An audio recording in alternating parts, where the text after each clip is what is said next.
मैं महिमा किराड़ू आदर्श विद्या मंदिर शंकर विद्यापीठ माउंट आबू से।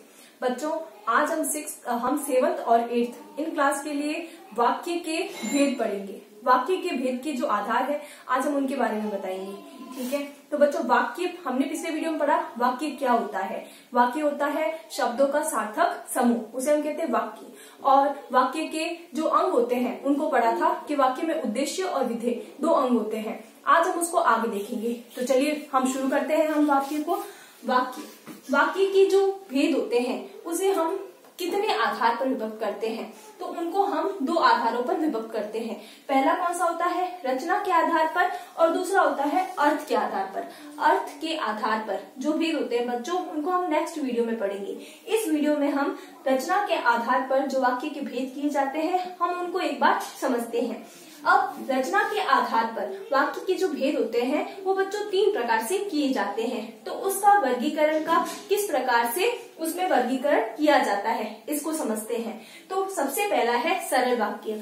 सरल वाक्य में बच्चों जैसे एक उदाहरण यहाँ मैंने दिया है कि सरल वाक्य क्या होता है। हवा चल रही है, तो हवा जो कि क्या है? उद्देश्य, क्योंकि ये वाक्य के अंग होते हैं उद्देश्य और विधेय। हवा यहाँ एक उद्देश्य है और चल रही है ये विधेय है, यानी एक ही विधेय है। तो जिस वाक्य के अंदर एक ही उद्देश्य होता है और एक ही विधेय होता है वो वाक्य कौन सा वाक्य कहलाता है?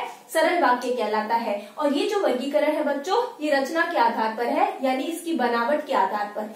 अब बच्चों दूसरा उदाहरण, दूसरा देखो भेद कौन सा होता है। दूसरा भेद होता है संयुक्त वाक्य। चूंकि इसके नाम से ही स्पष्ट हो रहा है कि इसमें वाक्य जुड़े होते हैं। संयुक्त का अर्थ होता है आपस में जुड़ना।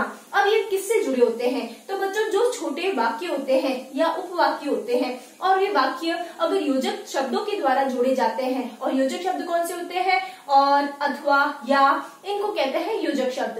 इनसे जो वाक्य जुड़े होते हैं उन्हें कहते हैं संयुक्त वाक्य। जैसे उदाहरण देखो, सोहन आया और तुरंत चला गया। यहाँ पर सोहन जो कि उद्देश्य है और तुरंत चला गया, क्योंकि यहाँ पर उद्देश्य तो एक ही है, लेकिन यहाँ हम एक उपवाक्य जो कहते हैं वो यहाँ कंप्लीट हो जाता है। और इसका उसको जोड़ने के लिए हमने और योजक शब्द का प्रयोग किया है। तो ये बच्चों कौन सा वाक्य हुआ? ये संयुक्त वाक्य हुआ।